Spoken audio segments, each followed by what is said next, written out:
everything happened so fast.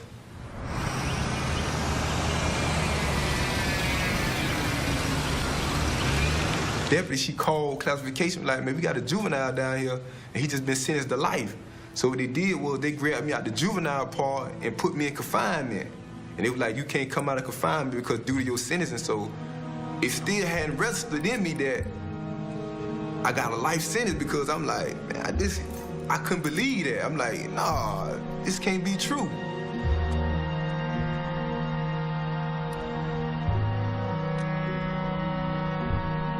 They was like, well, Mr. Young, you know, you're not going home no more. You're gonna die in prison. I'm like, who gonna die? I ain't dying in prison. So I was in denial of that because it happened so fast. It's just like, one day I'm 15 years old and I'm in society, then the next I'm out and you telling me I ain't gonna never go home? That's kind of like hard to deal with. And I couldn't grab the concept of that.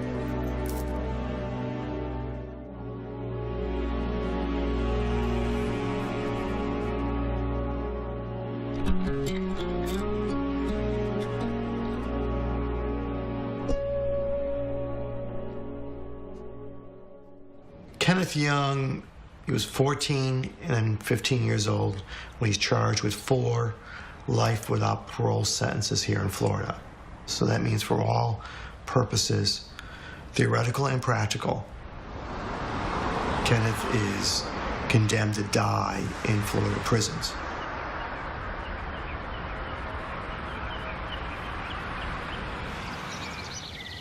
So we have been working on this case since 2006, 2007. He had exhausted all of his appeals. He exhausted all of his post-conviction motions. That was it. There was nothing more for Kenneth.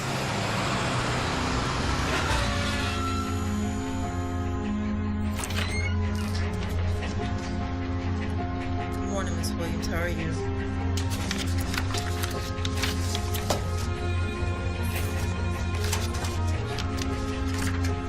And then the U.S. Supreme Court comes up with this decision, Graham v. Florida, that says kids are different. They wanted to continue into the motion just because we didn't. You have to give them a second chance. You have to give a second look. Let's see what this individual became as an adult. And let's then decide what a fair sentence is under our Constitution.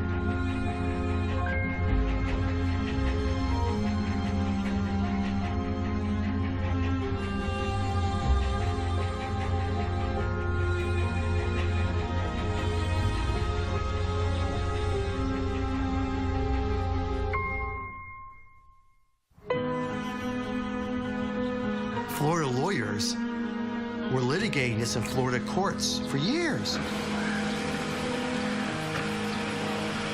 saying that it violates the Constitution.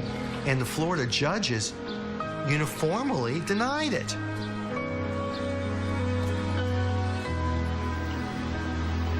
So it really took our United States Supreme Court to say enough of this barbarism.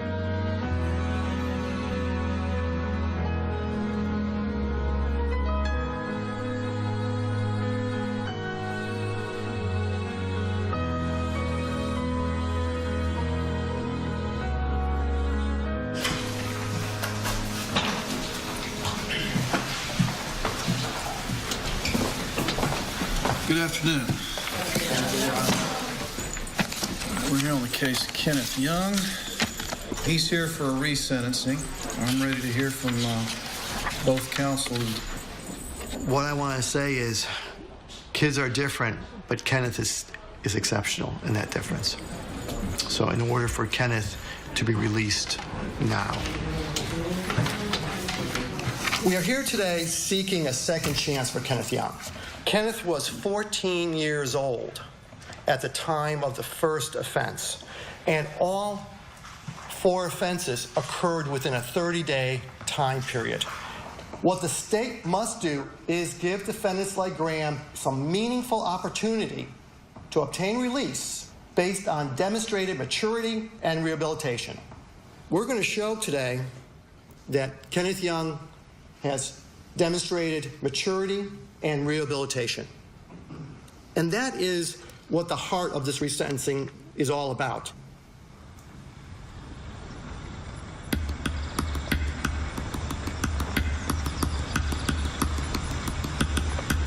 It was on a Saturday, and I received a call about an attempted armed robbery.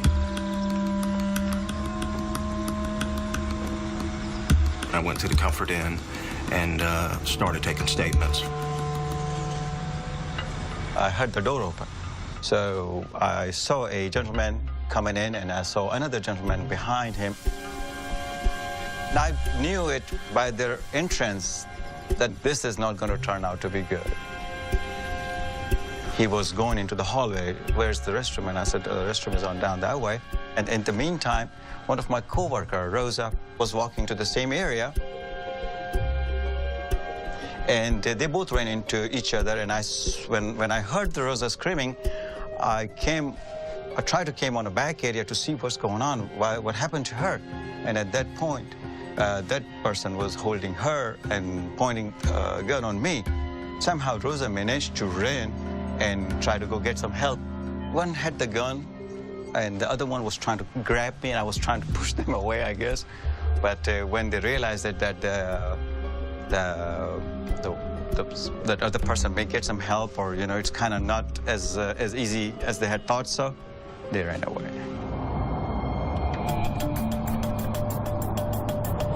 Young and Bethea, they were spotted by Deputy Sims.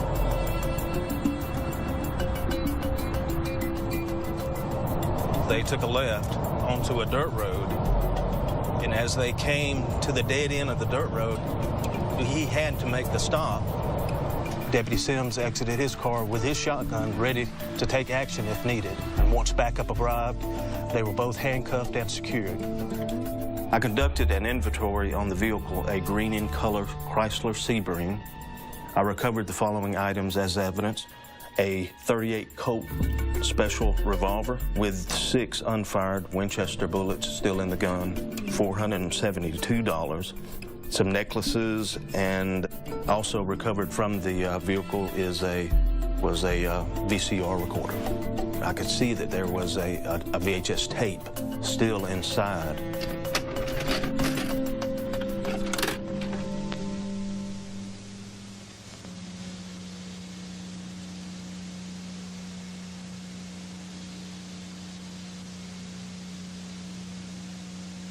The first person that entered was Jaquez Bethea, and the second person, the taller, thin one, was Kenneth Young.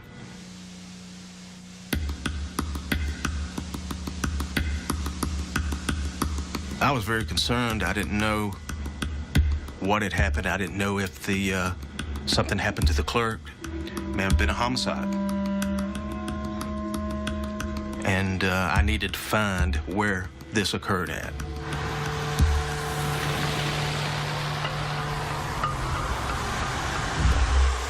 We had a series of robberies in the Tampa Bay region.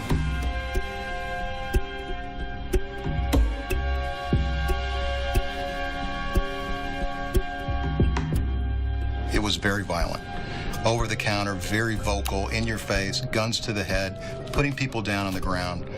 Our victims told us in all of these robberies that the most vocal one was Bethea. He was the older of the two. He was the one with the firearm. I'm not sure if Kenneth Young knew the consequences, quite frankly, at the time. But at that age, they really don't.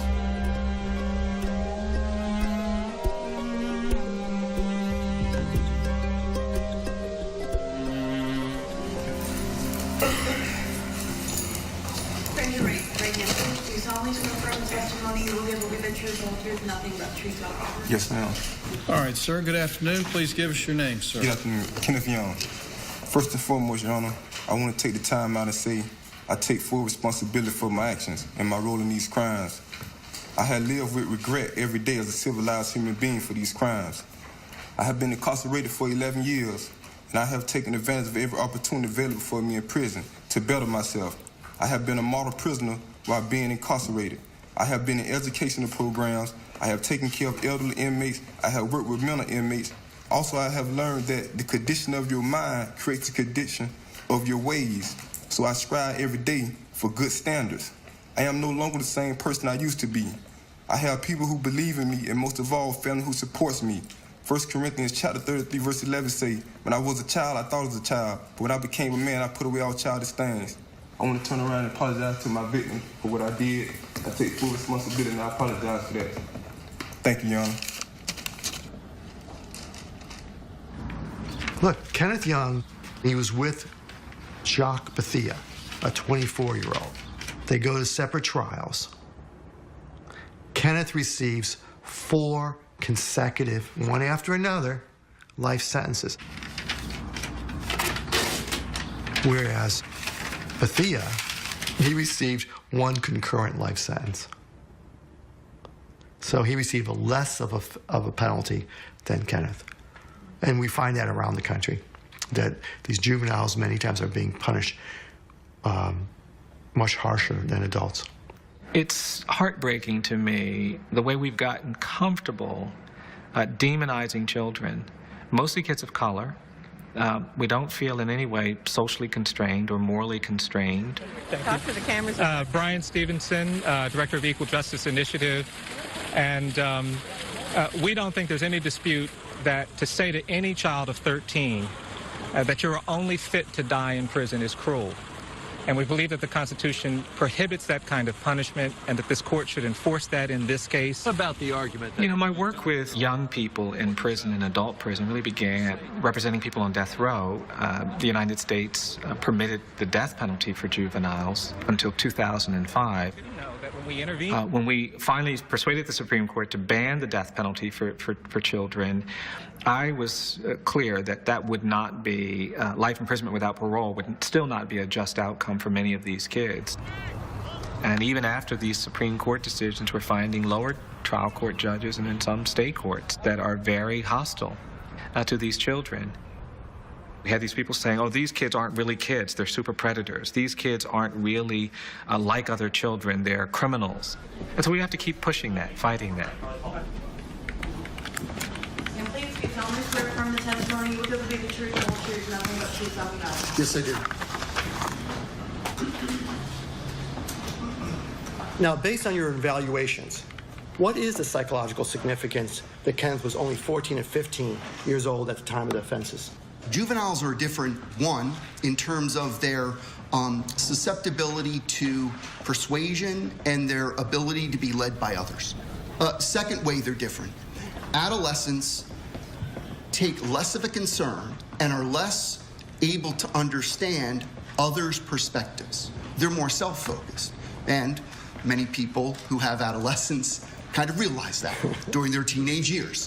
What is the significance of Kenneth Young's sister and mother and aunt maintaining regular contact with Kenneth while in prison? One of the risk factors for reoffending is this kind of emotional detachment. You can't sympathize or empathize with people, so who cares? Why not Did you offend find any against them? emotional detachment with Kenneth Young? I didn't find that. I stayed in like a low-income area. That's the environment I was brought up in, low income. You know, so drug dealings and, you know, robberies occur. You have all type of stuff, just low-income area. Everybody trying to, like,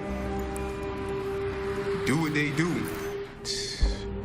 Sometimes mama locked me and my sister in the room and she just be gone.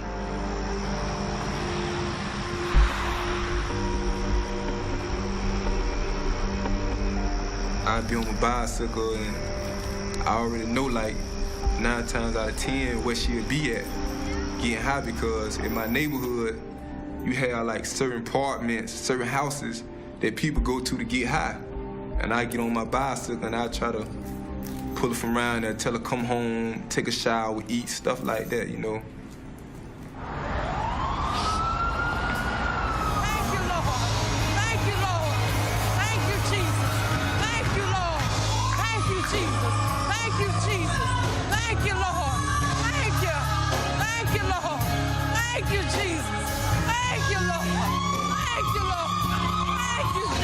Lately, I've been doing pretty good of keeping myself clean. I'm staying more focused now, and my son taught me that.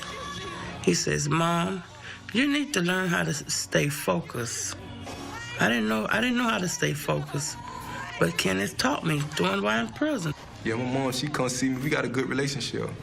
She come see me. She been doing good. She been staying off drugs and alcohol. Got her own apartment now, car. You know, she come see me. We talk about the Bible, talk about life, period. You know, a lot of times she come see me. She talk about she wish she could have been a better mom and did this and did that. You know, she regret a lot of stuff that she did. You know what I'm saying? As far as not like being there for me, like she feels she should have been as a parent. You know, I forgave her for it though.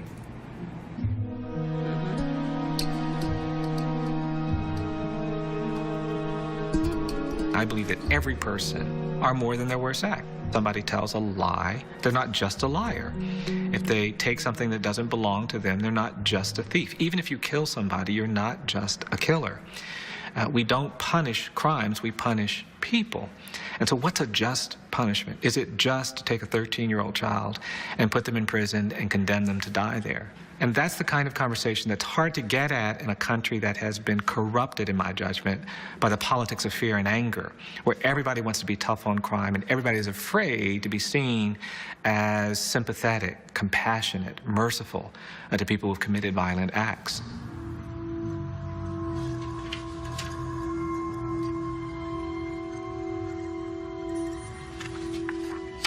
The state's trying to retry the case. We don't want to retry the case. They're going to have how many witnesses? 2 police officers and 2 victims. So that's 4 plus a letter they're going to read. So, and all that's all going to be Kenneth willingly participated in these crimes.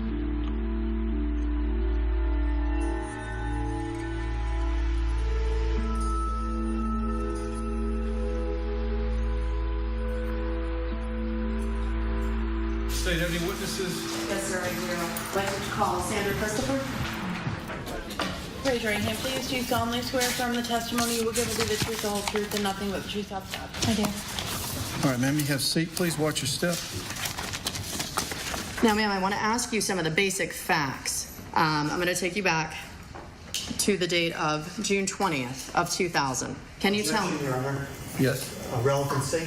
No The rules. issue in this case is the Grand Prix Florida issue of whether or not there's been demonstration of rehabilitation and maturity. This is not a case where we're retrying 3 separate trials here today. Sir, I'm going to have to disagree with you. That is not the standard. The Supreme Court of the United States did not instruct the trial courts on resentencing for that to be a standard. That is simply... Principle, Your Honor. It's a principle, sir, but it's not a guideline for sentencing. I'm going to focus on the facts of this offense. Overruled. Go ahead. Thank you.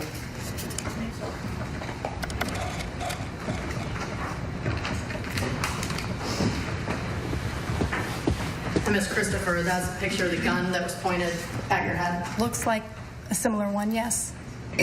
How long was the gun held to your head? It didn't seem like it was that long, but it was long enough.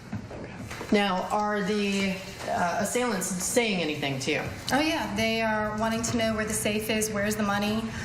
You need to tell us, otherwise, some explicatives, your butt, the whole thing.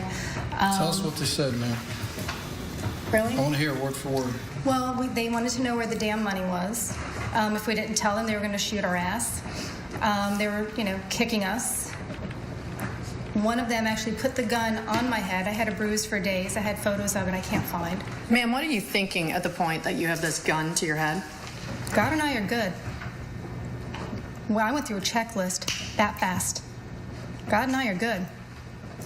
So, when they say your life flashes before your eyes, it does. As much as I know that he wants to be released, I'm not ready to have him walking around where I live. And I'm not moving. Good afternoon, Ms. Christopher. Now, as I understand, you didn't testify at the first hearing, but Ms. Andreski did? I believe so. Earlier you stated that both people had a gun. Would it surprise you to know that she testified only one person had a gun? I'm just trying to rethink real quick them coming through the door. If you just give me just a moment. Sure.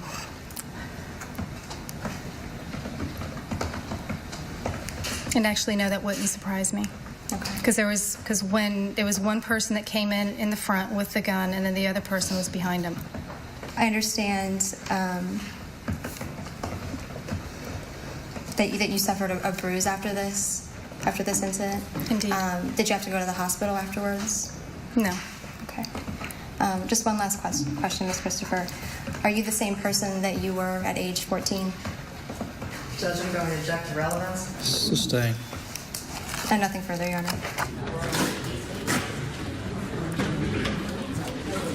Kenneth was always lumped into the same type of person that Bethia was. That he played just as much of a role, that he was just as much of a leader, that it was just as much his idea as it was Bethia's. And I just don't think that was the case, you know? I mean, you have a 24-year-old hanging out with a 14-year-old, and, you know, he owned the gun, he owned the car, he had an extensive criminal history before this, and so I wanted to make sure it's very clear that their roles were different.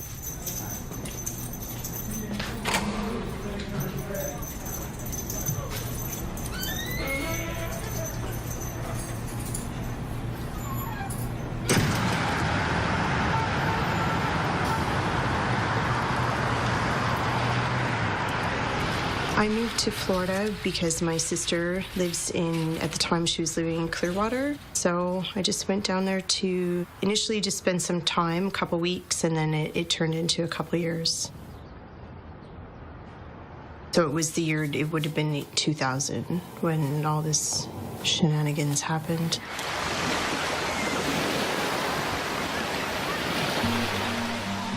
Initially, when they came, it was maybe at the latest 5:30. Like it was early in the evening. It was still daylight.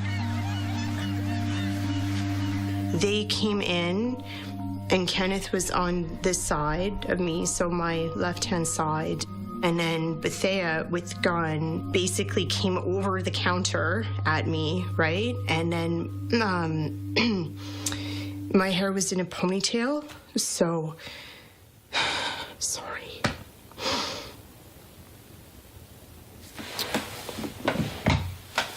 He grabbed me by the back of my hair and stuck the gun to my head.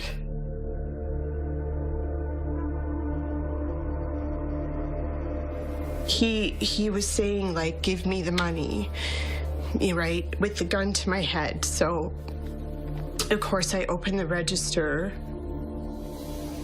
I don't know what got it in this man's head, where his mind turned from money to other things. But he started to say like, I'm gonna rape this bitch. You know, he just kept saying that over and over, you know, and then Kenneth was not in the room. He was still in the lobby. Like, he wasn't even behind the front desk. So Bethia kept saying that, and he came to the doorway, and he said, you can't do that. We have to leave. Bethia basically picked me up off the ground by my hair, and then he threw me on the floor and kicked me in my back, and then they left.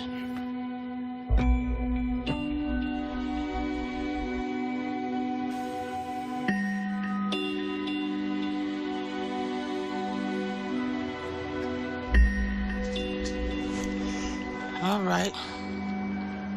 This is Ken. He always been a little clown. And this is Ken here as a baby.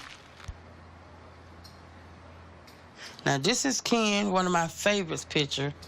They danced the night away, him and Kat, at my father's birthday party. Because he could dance. He can dance. And I guess he get that from me. I thank God today for not killing myself. Because I want to give up. I did. And it hurts me so bad because I fought myself for everything. I did, because I felt like if I didn't have the substance abuse in my life, my son wouldn't be where he is today. Sir, today, is it your testimony that you were forced to commit these armed robberies back in 2000 because Jack Bethea had threatened your mother's life for your mother supposedly stealing some dope from Bethea? Absolutely, ma'am. You spoke to law enforcement back in the year 2000 after you were arrested, correct? Yes, ma'am. And you also spoke to members with the Department of Juvenile Justice before you were sentenced after your first trial, correct? Yes, ma'am. When you were being interviewed by the Department of Juvenile Justice, they were trying to find out what you'd been through, what happened, so they could make some type of sentencing recommendation to the court, correct?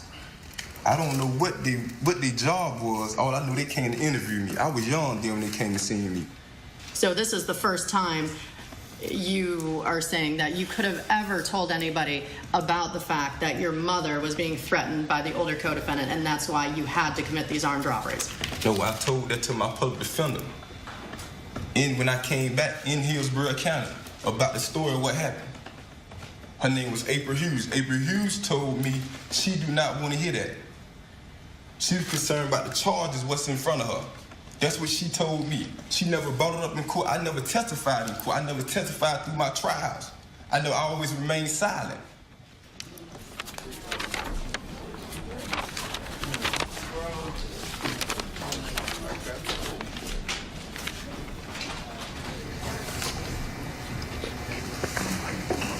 Do you take any responsibility, sir, for the commission of these crimes and the effect it's had on the victims? Yes, ma'am, most definitely. But would you describe yourself as an active participant in these crimes or somebody that took a backseat role? I take full responsibility for my role in these crimes, and I live remorse and regret for what I did to the victims. But it's your testimony that the only reason that you ever committed these crimes is because you were threatened and your family's life was threatened by the co-defendant, Bethea. Exactly. Judge, I don't have any other questions at this time. All right, counsel, do you have any questions? No questions, Your Honor. All right, thank you, sir. You can Thank you, have a sir, seat. Your Honor.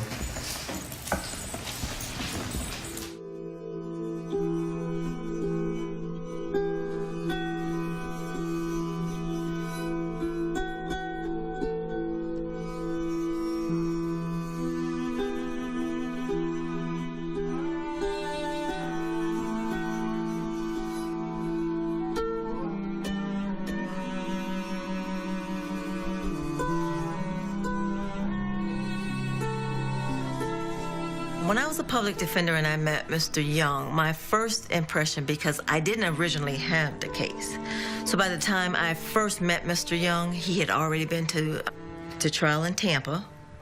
I can tell you that my conversation with the state attorney's office, from their perspective, if we had gotten the case first, they were going to use, if possible, Kenneth against this other gentleman because they thought that due to the age disparity, that maybe this guy did have a lot of influence over Kenneth's actions. But unfortunately, we did not get Kenneth first. The other counties got him first. And so the damage was already done as it relates to the sentencing.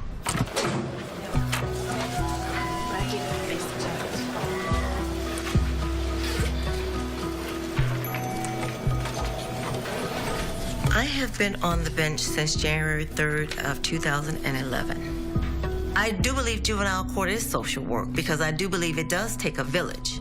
And I do believe that you have to think outside of the box. And so you have to cure sometimes the problem. Sometimes it's because there are academic issues. Sometimes because there's poverty in the household. We're doing it just because we need to put food on the table. Mr. Perry. Right here, Mr. Perry. Come over here so I can see you. Right there. How are you doing this morning, Mr. Perry? How are you doing this morning? Grandma, thank you for bringing him in. And it is difficult to give a child hope when they don't see any hope around them, when they live every day in poverty or their parents are in jail, their neighbors are in jail. But what I try to get them to see is, look at me. There's nothing special about me. I'm living my dream. I grew up on the south side of town. You know, my grandparents took care of me. My parents were young when they had me. And so what I try to get them to do is to remember, we don't get to choose our family members, but we can choose the actions that we take. The cycle can be broken. Why not breaking the cycle with you? If you are sympathetic to the people who are victims of crime, as I am, then there's no population more deserving of our help than the kids who have been sentenced to die in prison for crimes they've committed. If I look at that population, they'll be some of the most victimized people in our society. These are the kids who've suffered physical abuse and sexual abuse and neglect and torture and mistreatment and poverty and malnourishment and all kinds of mental health problems with no help and medical problems with no help. And no one's done anything. That's the population that we're talking about. And if we respond to them in that way, then I think we come up with very different solutions than life imprisonment without parole. Why is it significant that Mr. Young has only one disciplinary report in his time in prison? I had a hard time believing it. At the time Mr. Young went into the prison system, he was what's referred to by both staff on the compound and other inmates as a jitterbug. They come into the prison system and they feel intimidated by the older inmates, and they feel they have to prove themselves at every turn. I think the first thing I asked him was, how did you make it 11 years with virtually no discipline? And he said that by just continually asking for programs and chances. Nobody's handed him a thing. Because of the length of his sentence, they won't give him a GED program. They won't give him any education because they feel it's a waste. Why should you waste this educational effort on someone who's going to be in prison the rest of their life? So he did it on his own. We'll take a 5-minute break. We'll start back at 3:15, please.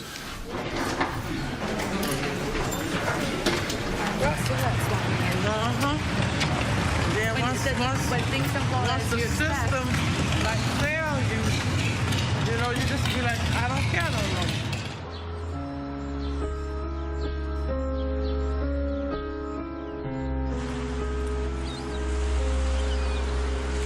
more. We were the leader in lynchings in the United States per population in Florida. And so in the juvenile system, when we see that it's not a coincidence or an accident that the vast majority of these kids who received life without parole sentences were African American kids.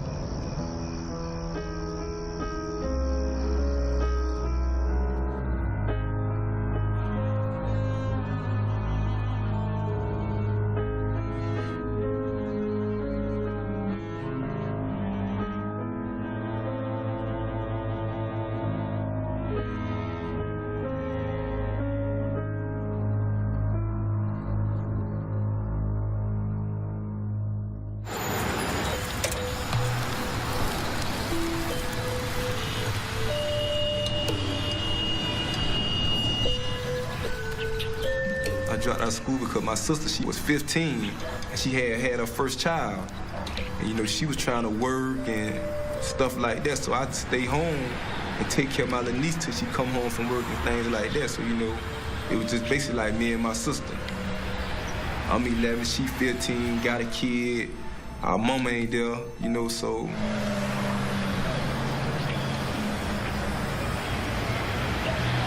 I was a child, but now I'm an adult.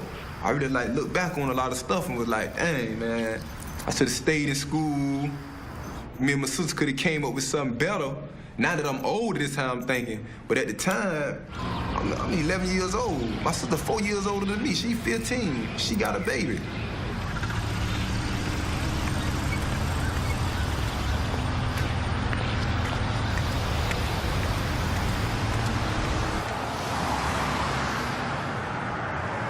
I did write to Kenneth probably 2 or 3 years after the incident. By that point, I would have known how young he was at the time and learned a little bit about how his life had been. And I wanted him to know who I was. Like, I sent photos of myself as well. I wanted him to know what he did to my life. You know, what that incident, what him and Bethea did that day, how it affected my life. And I also wanted to tell him that I forgave him for what he'd done, and that to thank him for whatever his reasons were for making them leave, that I was grateful for that. That he prevented it from being worse than it already was.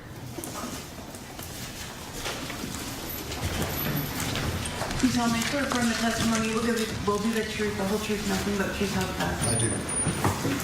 Approximately how long do you recall your interview with Mr. Young lasting when you met with him? It was a fairly extensive interview going through the process. I'd say at least an hour. He said he was approached by Mr. Bethea because he needed to make money. His mom was a single mom. He needed to provide her with some money when he could, so he agreed to do that. Did Mr. Young say what his role was in that robbery? Oh, his role was, again, as he stated earlier, that he just went in to see if there was a check for cameras, as he put it, to see if there's any surveillance equipment in there. And Mr. Young also stated, too, that he was afraid of Jack Bethea. He did? And that Mr. Bethea had threatened him at one point. Yes. In one of the robberies, Bethea threatened Kenneth Young. He told him that he would shoot him or kill him if he doesn't get, and really get in a hurry to get this money.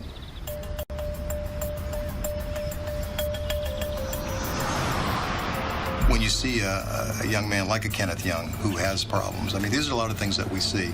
The Pinellas County Sheriff's Office receives about 10,000 reports of neglect and abandonment and abuse of children on an annual basis.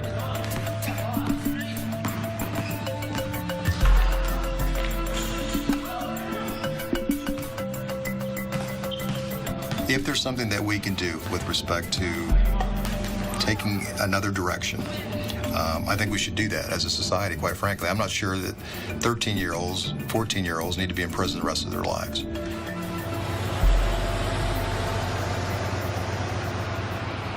Call your next witness, please. Your Honor, we'd like to call Stephanie Young. I think she speaks from the heart. That's good, because honesty and authenticity is really what's going to count here. But when she talks about being an excellent mother, and that might not resonate with the judge, given the fact that she was a crack addict. I mean, I think she tried to be an excellent mother. Raise your right hand, please. You solemnly swear firm testimony you will give will be the truth, the whole truth, and nothing but the truth, so help you God. Yes, ma'am, I do. Ma'am, you can have a seat right here, please, and watch your step. Ms. Young, would you please state, just for the record, when was the first time that you used drugs? 1987. And how long were you addicted to drugs? Maybe over 19 years. What sort of role did your parents play in raising Kenneth? They talked with Kenneth. Kenneth knows the 10 Commandments.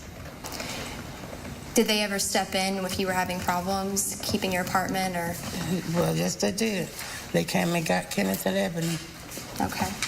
If I can read my letter to the judge and to apologize to the people that he done the robbery to, it would explain everything. If the judge would give me permission to read my letter. Yes, sir. When was it written, ma'am? This morning. Okay, go ahead. Dear Your Honor, I'm very sorry that I was not more focused on my family because of my substance abuse. But Your Honor, Judge Sleet, now me and my son are asking for your forgiveness. I pray from my heart that the people's peace my son disturbed will find it in their hearts to please forgive my son. I say because if I knew what I know now, I would never have been in the substance abuse. Please, Your Honor, help me put my family back together. Please forgive me. I know as a mother, My son will never come back through your system again. I know he won't come back through your system. Good afternoon, ma'am.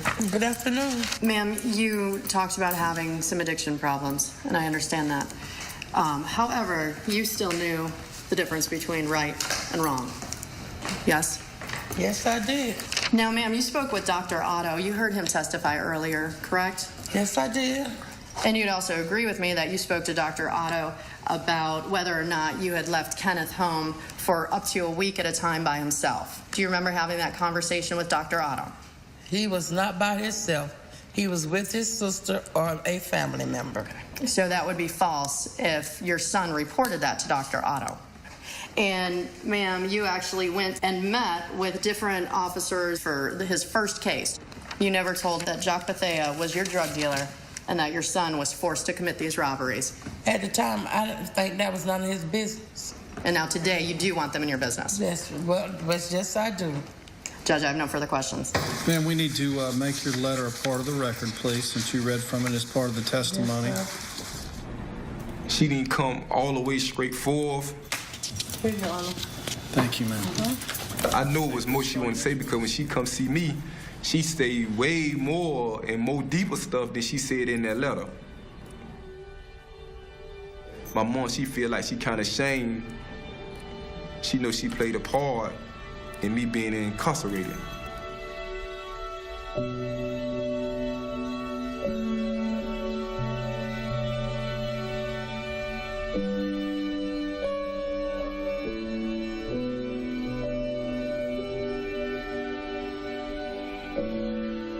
There are some things I did forget, but I regret that I wasn't honest to let him know, yes, being on drugs and things, I have left Kenneth in the house by himself.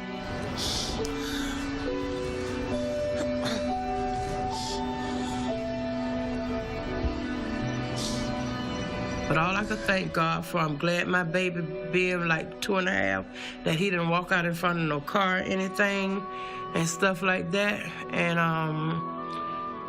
any judge know, children go through strenuous situation having a mom on drugs. Kenneth has seen a whole lot of things, you know?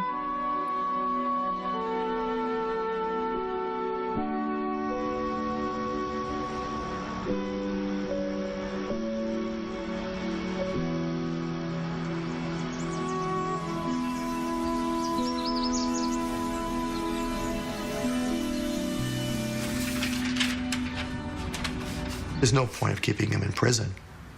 What's the point? He's been rehabilitated. We can prove that.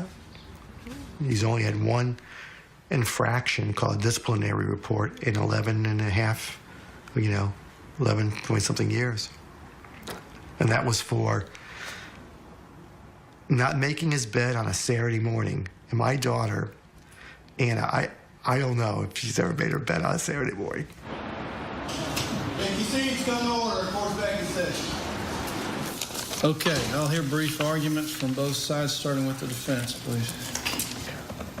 What Mr. Young did is serious. People were held at gunpoint, their lives were put at risk. But, I mean, we are here today because the Supreme Court says that kids are different. You know, we heard a lot of facts of the crimes today. We stipulate to that. He was convicted, but it was 11 years ago. And since that moment on, he has worked extremely hard to make himself a better person and realize that he needs to change. Judge, I will let you know that the state of Florida is seeking 40 years Florida State Prison to be followed by 10 years of probation. He's now age 26, and he would be around 50 years old when he would be released, according to my rough calculations. That obviously would comport with Graham. The most recent full life expectancy table indicates that a black male who is currently 26 years old would have an average of 46 years of life remaining. That means that 72 years old is the average age of a death for black males who are currently age 26. Based on that, Judge, we'd ask for the 40 years followed by 10 years. Your certificates and diplomas that you provided to me in your sentencing, Miranda, I appreciate that, and congratulations to you.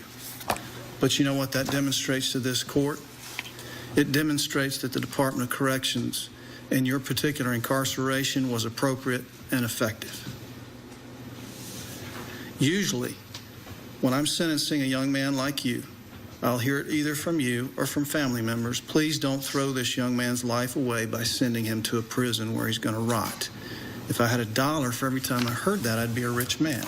Now, if I follow your attorney's request to release you today, I might as well just give you the key to the city, a parade, and dinner at Burns. That would be an award, a gift that you will not get from this court. You will not get it, sir, because you do not deserve it. I heard your statement. I believe that you have some remorse. I believe that you've been rehabilitated. But I'm listening to these victims, sir, and I do not believe that this court should rely on your prison conduct thus far.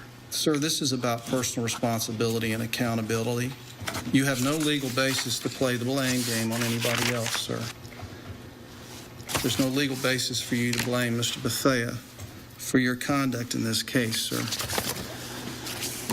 So, on 00CF14744, sir, you're adjudicated guilty, 30 years Florida State Prison. Concurrent with 00CF1112, adjudicated guilty, 30 years Florida State Prison. Concurrent with 00CF15877, you're adjudicated guilty on counts 1 and 2, 30 years Florida State Prison with a 10-year minimum mandatory on both. The 10-year minimum runs concurrent. All of these sentences run concurrent. I thought that he would probably see that I had showed from the time I was 14 years old all the way till I'm 26 that I have matured and everything. I thought that would mean something to him, but he just basically told me that don't mean nothing.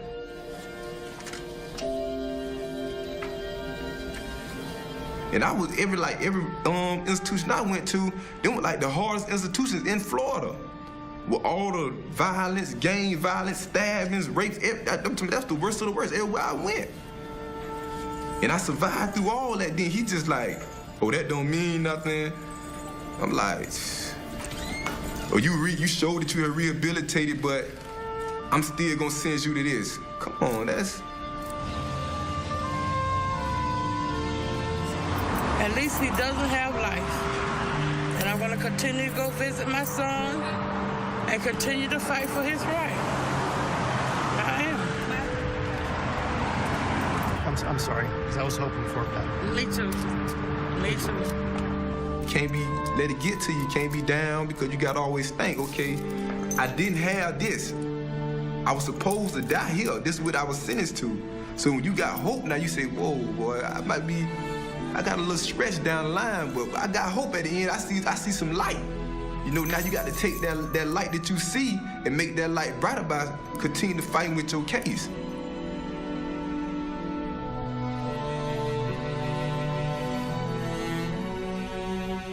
You know, I'm gonna fight for what I believe in. I believe I changed. I believe I showed remorse. I believe I matured. I know that I ain't the same 14, 15-year-old no more, and that's what I believe, so I'm gonna continue to fight for that. So, you know, it ain't over.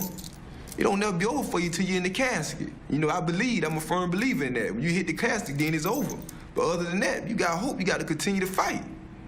It's a process. I understand that. Patience.